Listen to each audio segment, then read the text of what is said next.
Welcome to Everything Life and Real Estate. Let's get started with our hosts, Linda McKissick and Dana Gentry.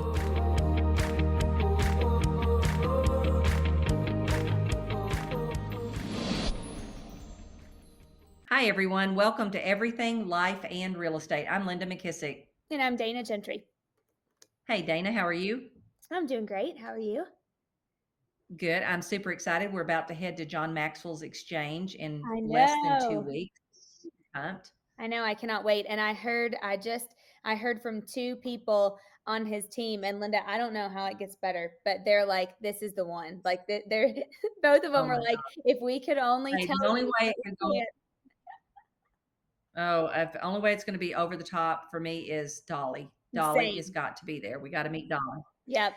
So I'm super excited today. Speaking of wonderful women, we have another wonderful episode 2 with Miss Shannon Waller. Shannon, thank you for joining us. And we're going to talk about one of my other favorite books programs that you're part of with Strategic Coach. And that is called Unique Ability 2.0. A couple of years ago, I think we had about 60 of our leadership team, Dana, come to Texas before a big event. And we just went through the whole Unique Ability. And Dana, what did you say about this process once you did it? Oh my gosh, this is I hesitate to say this because I love all of them, but this one I think is my favorite. Out of all of the tools, I love the Unique Ability tool. I use it every week. Literally, I use it every week with every person, all the time. We're doing them monthly now with our leadership team. Honestly, it just changed everything for me. Really, truly. It really did. And the biggest reason is because, and I know we're going to get into this, Shannon, and you'll have to help explain this, but we can be so good at things and everybody can say that we're the best at them, yet they might not give us passion or energy at the end of the day. And that for me was like, I mean, it's been life-changing. So yeah, I could keep going on and on, but Shannon will have to tell us all about it. Yep. Shannon, tell us about this book and kind of how it came about and anything else we need to know about Unique Ability. First of all, everyone has a unique ability, whether you know it or not. That's the number one thing to know about Unique Ability. Yeah. And by the way, if anyone wants to check it out, there's a ton of resources.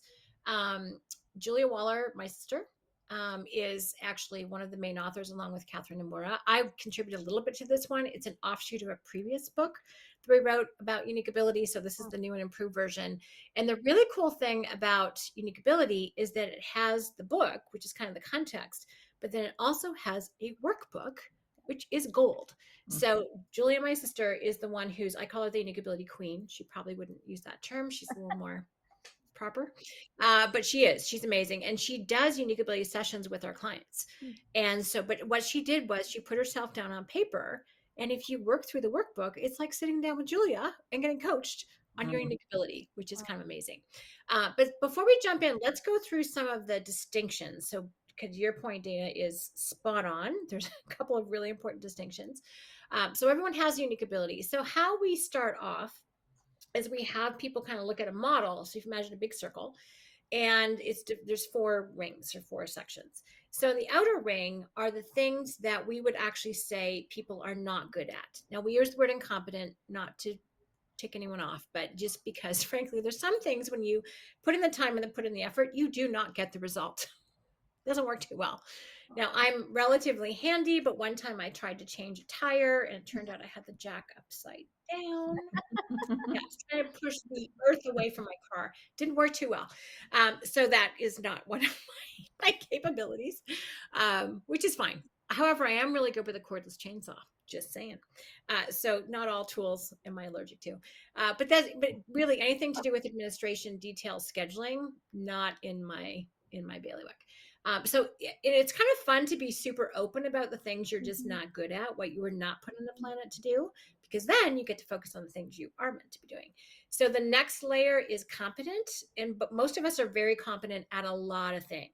Yeah. Okay. So these are things you've been trained to do. You're adequate. You're okay. I think our school system does a good job of training competencies to a point, reading, writing, arithmetic, and retrieval. However, a lot of other people are just as good. So there's a lot of competition, right? And that's where a lot of people get stuck and it's frustrating. Now, Dana, to your point, the next level is excellent. This is where you have superior skill. And this is where you're better at it than most people. And this is not your ego talking. This is other people saying, wow, you're amazing. Can you help me with this? It could be how you organize it, organize information, think spreadsheets. It's how you schedule, think calendars. It's how you which is really organizing time. It's how you can create an almost immediate connection with someone. It's how you can simplify complex situations. All of those are examples of things people are good at. But if you don't have an internal passion for it, you have these external rewards coming at you: teamwork, reputation, cash. People throw money at you to do these things because you're better at it than most people. But inside, you're a little, It's called brownout, not burnout. You're like, and then you start to feel a little crazy. You're like, okay, people are saying all these amazing things about me, but I don't feel that way. It doesn't match my internal state. And that's not fun. But fortunately, there's the center. And there's going to be very, very, very few activities that fit into this, 2, maybe 3. And these are the things that not only do you have superior skill, you also have passion. You love it. It gives you energy. At the end of the day, you might be physically tired, but in every other way, you're revved up. You don't need any extra substances, to have you feel really good. And the interesting thing, so you have superior skill and passion. It gives you energy. Now, the thing that kind of confuses people sometimes, though, the fourth characteristic of unique ability, is that you can see room for never-ending improvement. And a lot of people think of that. It's a little paradoxical because with never-ending improvement, you think that, then I mustn't be very good. The truth is, you actually wouldn't really see ways to get better unless you were already good and unless you had a passion for it. It's like, apparently Monet said at the end of his lifetime, he said, I'm only now beginning to understand light. Monet? Seriously? Water lilies? It's incredible. He understood it way better than most people. But for him, he was always seeing ways to get better, right? And in our area of expertise, we can always feel better. It's also how we're a hero to other people. And it feels easy. This is the other trick about it. It doesn't feel hard. We're like, why are people making a fuss? It's so simple. Can't everyone do this? We ask that question rhetorically. The truth is, there's an answer to that. No, they can't. Right? In the unique way that you are put together, no one else does it your way. So that's the definition of unique ability. So Dana, to your point, you were we call it the excellent trap with high achievers, right? Is that you get stuck at excellent and it feels really challenging to break through to unique. And so people, when they're really good and talented and smart and all of these other things, you can get stuck at excellent, but your heart's not getting fed. Your soul feels a little sore because you're not doing the fullest expression of who you are and what you could contribute. Okay, so since I had 2 interviews this morning, this is fresh on my brain. And I'm one of those, I want to be very transparent. I only want the people that want this role. I mean, I would write the ad completely different than the ad got written. I would write it so much that if you don't like this, don't apply. I mean, literally, if you don't care about, don't do this, don't even apply, that kind of thing. However, so what percentage, because here, this is hence why I have the vacancy I have. I'm going to use Sarah again as an example. She won't mind. Sarah is excellent at the creation of whatever ideas I had to get them to where they're beautiful. Don't clap yet. Shannon's I'm excited because I think you have to make it real person. This is good. So she's excellent at that. However, when we did this activity, none of the stuff that was her day-to-day job gave her passion and energy and motivation. And really what she loves is succeeding and leading through people. So we've moved her into a team leader position. So my question to you is, okay, now I've got these 2 applicants. I thought, I'm going to do this exercise on the front end. I didn't actually take the job description. I just had them list an inventory of activity that they'd either done in school or at work or wherever. And the same thing happens again. The 2 people, they both seem like very good. She got it down to 3 candidates for me. the two people that are two of the top three candidates in the energy and motivation is same thing Sarah put, succeed through people, lead people. That's not what this job is. This job is somebody who wants to take an idea that I have and create. So one of my ideas is I want to be able to create thinking tools and a workshop like Strategic Coach, but for realtors. Yep. Perfect. Okay. Are these just not the right people, or do they not understand this activity enough? Or I think you probably should have written the job description. and then let them rank those activities. Yeah. Okay. That's what we thought about doing, but I kind of jumped the gun. Nope. That's totally fine. And actually, so just to riff on this a smidge, and this, I kind of intimated this a little bit in our last conversation, but a lot of times with entrepreneurs, we're the make it up people. We're the innovators, visionaries, another word. And then we have a lot of people who are talented. We call them focus managers, who are really, or the make it recur. They're really good at executing systems. They're brilliant at efficiency. Like an idea in the idea stage, there's no revenue, right? And then there's no money. So then there's a middle phase, which I'll talk about in a moment. And then once the idea is up and running, then you get to the systematization of it, the efficiencies. This is where profit is. These people are important, but us innovators talking to focus people, they're like, okay, you add a new idea to them and it goes to the bottom of the list. Mm-hmm. You're like, no, I want it to go to the top. So there's this middle role, and you need both. You can't really do without either. And we call it an innovation manager. We used to call it a project manager, but it turns out if you advertise for project managers in the world, you get people who are focus managers. Wow. It doesn't really work. So yeah, I know. So innovation, make it up. That's you. Make it real. Put flesh on the bones. When you get a new project, they put it at the top of the list, not the bottom. And they kind of make it walk and talk and make sure it's functional. Then they need to pass it off to a specialist, right? Your focus person who's actually going to refine it even further, make it consistent, and make it extra profitable. Because if I'm still handling it at that point, I'm changing it every single time. Mm-hmm. No, I'm changing the team tools program that I created. I'm messing with it. And guess what? It worked just fine. Mm-hmm. But I do that to keep myself entertained, where I really should be going and focusing on a new idea. Mm-hmm. So we make it up, make it real, make it recur. You're looking for that make it real person. I would use that language in your job description. Do you love to take new ideas and make them work? Are you super resourceful? Number one characteristic of an A player, as per Dr. Brad Smart, in top grading. You want someone who's super resourceful, smart, can network and connect with other people. They don't necessarily need to only be managing or leading other people, but people are some of their resources. Mm-hmm. Do you know what I mean? They use technology, they use people, they use their knowledge, they use ideas, they use books, they use whomever, to put this idea into form. That's who you're looking for. Does that resonate? Oh my gosh. Yeah, it does. So what percentage do you think a person's job should they be in their unique ability, and what percent in excellent? Good question. Brilliant question. Thank you. Yes. So we have a little chart. Okay. It's 4 boxes. So on the upper left is unique, upper right is excellent, and then it goes competent, incompetent.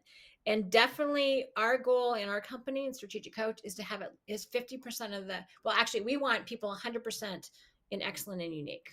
Mm-hmm. First of all, if anyone, yourself included, is in incompetent, it is costing the company money. Mm-hmm. Yeah. And incompetent is not only what you're bad at doing, it's also the thing you procrastinate so long that you don't do it. So it ain't getting done, right? Yeah. So it's you couldn't actually are capable. So don't get confused with your mental capabilities here, but you just avoid it so long it doesn't get done. That goes in the incompetent box. Gotcha. And then competent, there's a lot of other people who do it just as well. I really don't want more than 5, maybe 10% of people's time spent there. I want definitely the majority, like 90%, ideally in excellent and unique. And our goal is actually 50-50. So 50% unique, 50% excellent. Okay. That's good to know.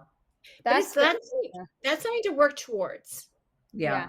not happen overnight. Look at incremental progress every quarter. Otherwise, you'll have a revolt on your hands. It's not realistic.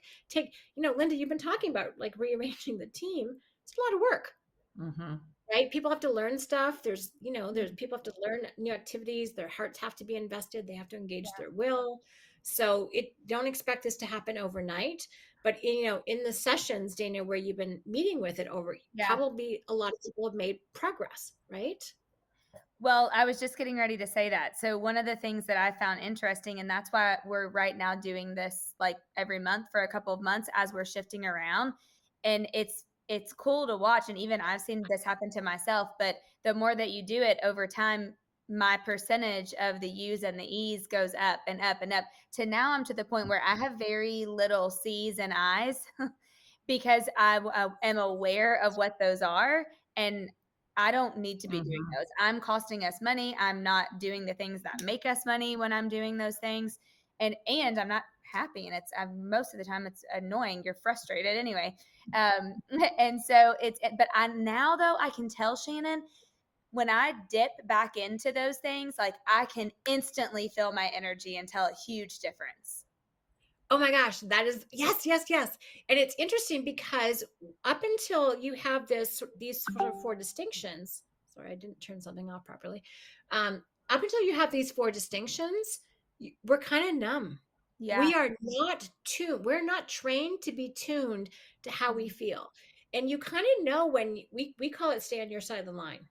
Right? Stay where you actually know what the heck you're doing and you're good at it and you have a passion. But when you start tuning into it, and it's often a physical thing, your energy just drops. And and so you become a lot more conscious and a lot more conscientious. And hopefully that also has you be more resourceful.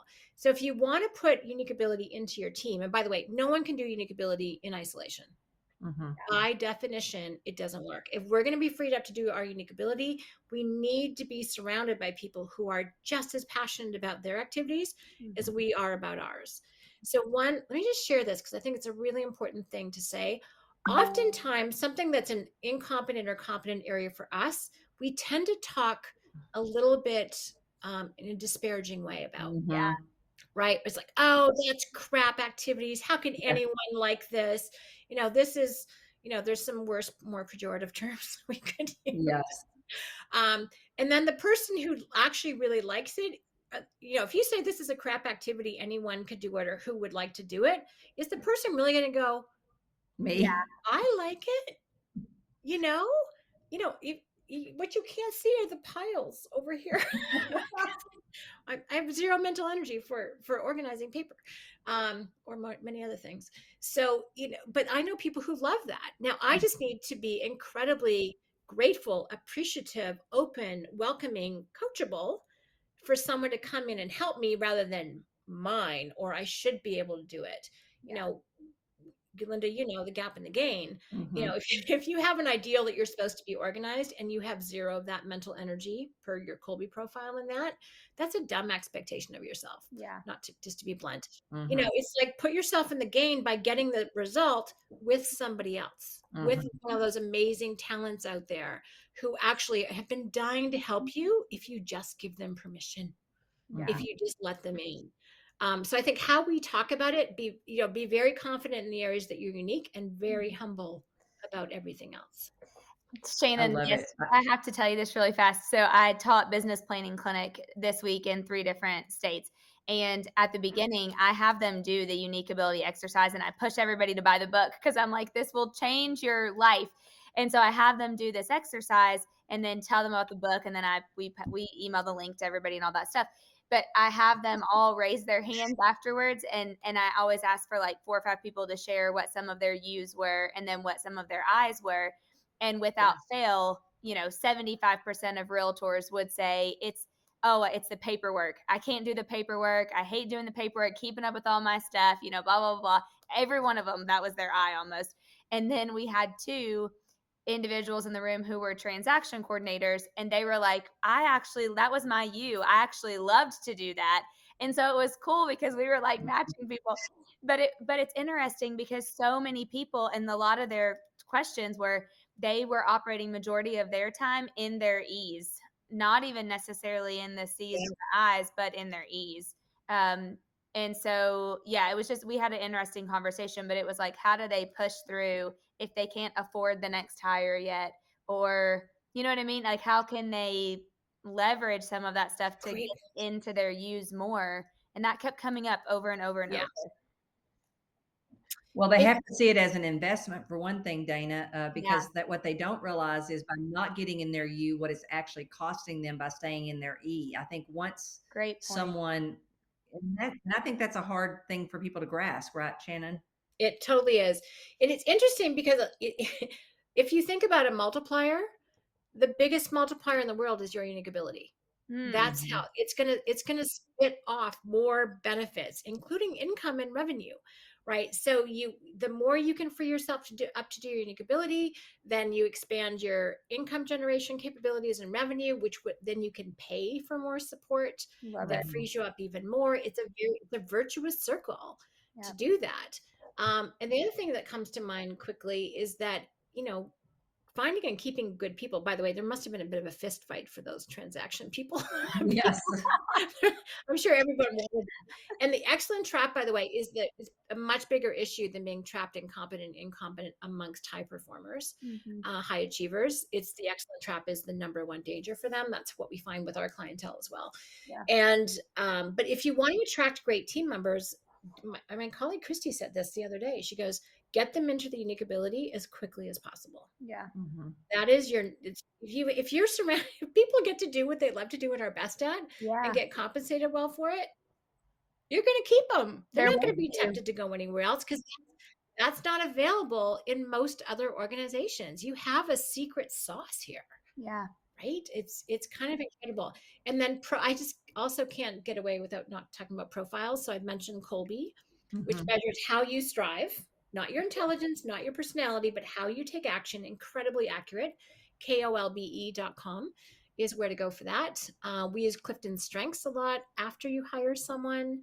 We use DISC as another great personality indicator.